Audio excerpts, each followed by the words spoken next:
દરેક નીતિની સામે કાયદાની રીતે ઊભો રહેતો SSK ન્યૂઝ ચેનલ। સુરતના ડિંડોલી ખાતે આવેલ ઓલ્ડ એજ હોમ ખાતે પ્રજાસત્તાક પર્વની ઉજવણી કરાઈ હતી, જેમાં વૃદ્ધોએ તિરંગાને સલામી આપી હતી। સુરતમાં પ્રજાસત્તાક પર્વની હર્ષોલ્લાસ સાથે ઉજવણી કરવામાં આવી હતી। 75માં પ્રજાસત્તાક પર્વએ સુરત સહિત દેશભરમાં દેશની આન શાન અને બાન એવા તિરંગાને દેશભક્તોએ સલામી આપી હતી। ત્યારે સુરતના ડિંડોલી ખાતે આવેલ ઓલ્ડ એજ હોમ ખાતે પણ ગણતંત્ર દિવસની હર્ષોલ્લાસ સાથે ઉજવણી કરાઈ હતી। ડિંડોલીની ઓલ્ડ એજ હોમ ખાતે સંચાલકો દ્વારા વૃદ્ધો સાથે મળી તિરંગાને સલામી આપી અનોખી રીતે રાષ્ટ્રીય પર્વ 26મી જાન્યુઆરી પ્રજાસત્તાક દિનની ઉજવણી કરી હતી। રાજ બાગલે છે।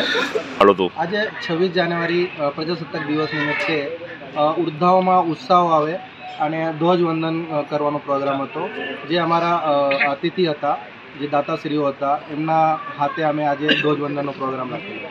વર્ષથી કાર્યરત છે, જે એવા વૃદ્ધો છે જે બહુ પીડિત છે ને બીમાર, લાચાર, રસ્તે રખડતે ભટકતે બધી અલગ અલગ બીમારીઓના પીડિત અહીંયા છે। દરેક નીતિની સામે કાયદાની રીતે ઊભો રહેતો SSK ન્યૂઝ ચેનલ।